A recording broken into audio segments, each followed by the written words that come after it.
Welcome to Auto Collabs. You're listening to an exclusive series recorded live at Automobility LA 2025 in partnership with Cars Commerce.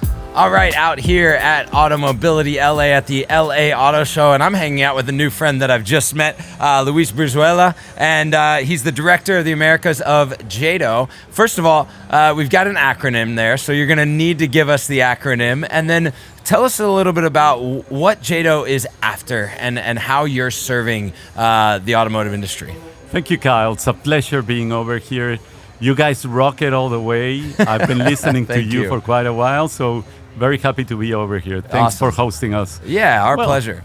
JATO, we work around the auto industry. We're a trustable, reliable source of information for providing competitive advantage in the market. What we do is we provide specifications for the auto industry, prices, incentives, and so many other things. It is such a pleasure to work in the auto industry because what we do is we tend to get competitive intelligence out there so that OEMs, retailers, dealers can take better, smarter decisions in such an evolving and a fast market in which we're currently at.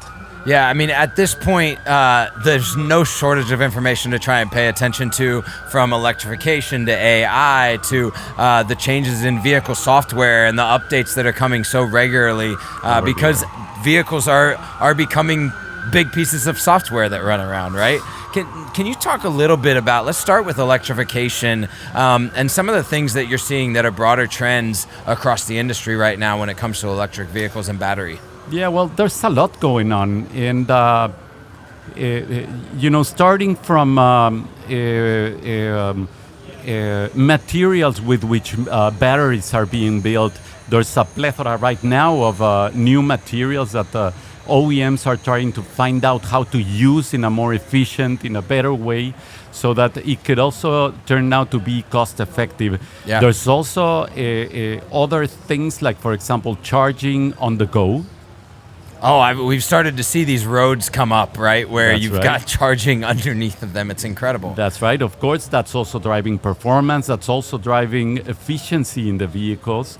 And at the end, what we're trying to do in the market at JATO, we try to build in as much information as possible with enough depth, very comprehensive, so that manufacturers can take this information and do something great out there. Yeah. There's also other things around electrification. So, for example, there's now a new trend around batteries as a service.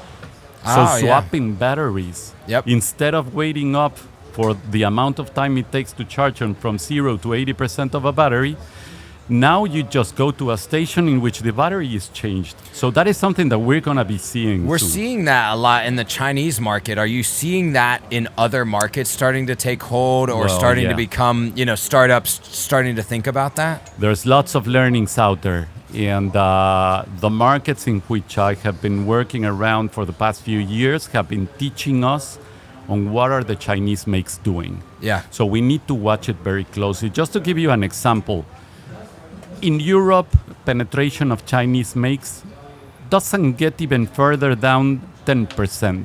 Okay. But when you talk about the example of Mexico, let's say, then out of the 71 makes available in their market, 45% makes are Chinese. That's incredible. And the technology these guys have is tremendously good. Oh, yeah.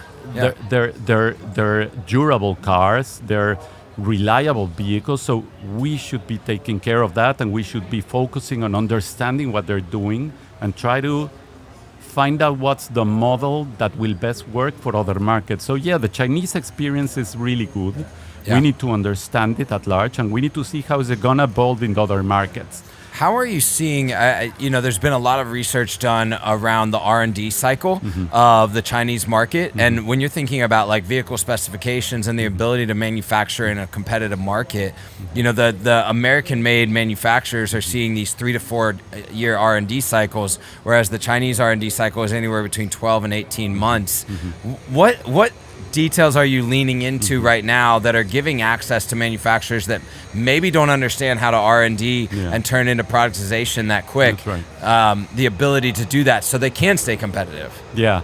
Well, we have to bear in mind that the life cycle processes are different across different makes.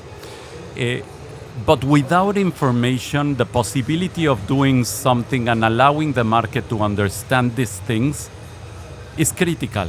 Right. So we at JATO, what we do is we collect, we research, and we put together the most updated data that could allow companies to have a more competitive advantage. So this is key.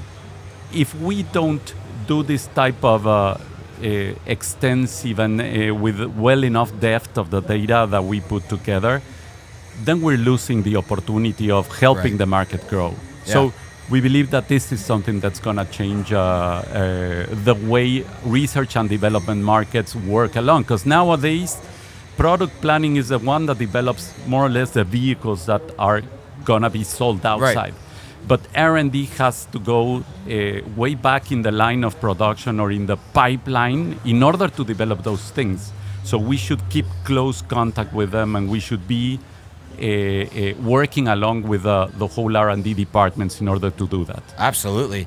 One of the things that and the groups that we talk to a lot is the dealer and the retail network. As the age of AI or big data is coming, dealers are thinking a lot more about what is the data that I need to make critical decisions, give critical communication to my customers, and enable my employees to have the most up-to-date information about the market. How are you seeing dealers and their employees access the data that you have in order to serve the end user most accurately? Well, we have to think of sales reps and people out in the dealerships as people who is capable of engaging with a potential consumer. Yep. But you cannot understand that thinking process in the back of a consumer if you don't have reliable data. So what we do is provide at JATO tools that enable salespeople to build strong arguments so that they can take reliable, trustworthy information in order to do fair comparisons. Yeah. So when somebody approaches to a dealership and he has a particular profile of a new car, vehicle or buyer profile, then you have to understand what's the data and what are the specifications that these guys are looking after. So we see a lot of rugged now vehicles being launched recently. Yeah. And there's a very big trend around it.